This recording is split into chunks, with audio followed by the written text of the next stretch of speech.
იცით, რამდენი სამსახურებრივი მანქანა ყავს ლონდონის მერიას? 182. თავი ბოლო ლიმუზინია ყველაფრიანად. და რამდენი მანქანა ყავს ესპანეთის ყველა სამინისტროს ერთად? 150. ესპანეთის პარლამენტს 10. თბილისის მერიას 1000-ზე მეტი. არაფერი შეგეშალოთ, ამაში არ შედის არც ავტობუსი, არც სპეციალური ტრანსპორტი. მხოლოდ სედანები და ჯიპები. მერიაში თუ საკრებულოში თუ განგეობაში მომუშავე ვიღაც კალოშამ თავისი უკანალი რომ ჩადოს და მიიტანოს სახლიდან კაბინეტამდე ან კაბინეტიდან სახლამდე. ხანდახან რესტორნამდე ან აეროპორტამდე რომ ცოლშვილი კარგად დაასვენოს, სანამ ევროპაში ჯერ კიდევ უშვებენ. ოღონდ არც ესაა საკმარისი. დეკემბერში მერია კიდევ გაიქნებს 4.600.000 ლარს და 86 ახალ მანქანას დაემატებს. 15 მხოლოდ თბილ სერვის ჯგუფის იქნება, 71 კი ჩინოვნიკებისთვის. თითო მანქანის ფასი 66.000-მდე. ამათ ბენზინსა და მომსახურებაზე, მძღოლების ხელფასზე, დაზღვევაზე რამდენს ხარჯავთ, ეგ ცალკე დასათვლელია კიდევ.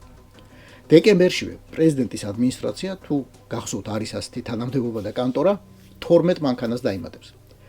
ცნობისთვის ადმინისტრაციაში 69 ადამიანი მუშაობს სულ და 12 მხოლოდ ახალი 2025 წლის მანქანა ეყოლებათ. 2024 წლისა და ოდნავ ძველი რამდენი იყავთ, ეგ უკვე თქვენი ფიქრეთ. და იმაზეც იფიქრეთ, რომ ეს არაა პრეზიდენტად წოდებული მიხეილ ყს ან მისი დაცვის მანქანები. ეგენი სახელმწიფო დაცვის სპეცსამსახურის ბალანსია ცალკე. ეს კოცის მასშტაბით საშუალო ჩინოვნიკებისთვის განკუთვნილი სედანებია. ოღონდ უბრალო არ გეგონოთ, 105 ცხენის ძალაზე ნაკლები ძრავით არ იკადრეს. ტენდერის პირობებით უფრო მცირე ძრავს უბრალოდ ვერ შესთავაზებთ. შესყიდვების სააგენტოს ტენდერით იუსტიციის სამინისტროს დაემატება 21 მანქანა. სახალხო დამცველის აპარატს 5. ხო, აი მოკვდა ლევან იოსელიანი აქცია და ციხე-ციხე ფეხით სიარულით. გაზძვრა ძირი ყველა მის ფეხსაცმელს.